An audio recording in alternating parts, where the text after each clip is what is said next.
ভারত সরকার অনৈতিক বাঁধ খুলে দিয়েছে। এর অর্থ কি জানেন? ভারত সরকার যে বাঁধগুলি দিছে এই সবগুলি বাঁধ অনৈতিক বাঁধ, নীতিকে হল করে এই বাঁধ তারা দেয় নাই। তাদের উদ্দেশ্য খারাপ।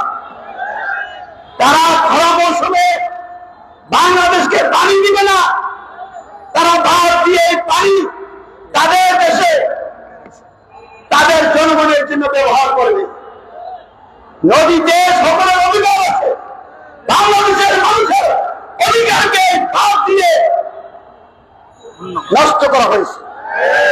এই ভাবটা কি কোন ভালো ভাব না অনৈতিক ভাব? আর যখন পানি আসে, মুষলধারে বৃষ্টি হয়, তখন ওই পানিগুলিকে বাংলাদেশের দিকে তারা ছেড়ে দেয়, বাঁধ খুলে দেয়। কারণ বাঁধ তো অনৈতিক বাঁধ, এই জন্য নীতি আর নৈতিকতার দিকে তাদের কোনো খেয়াল থাকে না। তারা দেশের মানুষের স্বার্থের চিন্তা করে বাংলাদেশের মানুষের স্বার্থকে বিনষ্ট করে। এই জন্য আমি বলবো, বাংলাদেশ সরকারকে অতি দ্রুত আপনাদের অনৈতিক বাঁধগুলিকে ফেলতে দেন। পৃথিবীর মধ্যে এই ধরনের কোন পথ কোন দেশের জন্য, কোন দেশের ক্ষতি করার জন্য নয়। এই জন্য তথাকথিত জাতিসংঘকে আমি উদাত্ত আহ্বান জানাচ্ছি।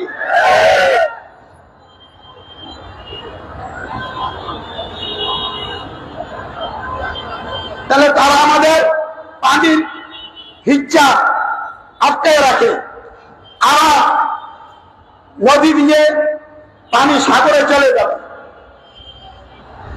আমরা বাদ দিলে দিতে পারেন, এই উদ্দেশ্যে নদীর পানিগুলি সাগরে পৌঁছে দিব, যাতে মানুষের ক্ষতি না হয়। এই জন্য নৈতিক বাদ। বুঝে আসছে কথা? যেমন আমরা গঙ্গিতে বাদ দিচ্ছি, বিভিন্ন নদীতে দিচ্ছি, এগুলি দিয়ে আমরা কি করতে চাচ্ছি? পানিটা নদীর মাধ্যমে যেখানে যাও এখানে চলে যাও। এই জন্য বাংলাদেশের লোকদেরকে আমি বলবো, সরকারের যারা প্রশাসনে আছে, আপনাদের স্থাপনা রক্ষা করার জন্য বাঁধ ভেঙে দিবেন না। বাঁধ ভেঙে দিয়ে মানুষের দুর্ভোগ সৃষ্টি করবেন না। বাঁধ আরো শক্ত করে দিয়ে নদীর পানিগুলিকে, অতিরিক্ত পানিগুলিকে সাগরে দেওয়ার চেষ্টা করেন।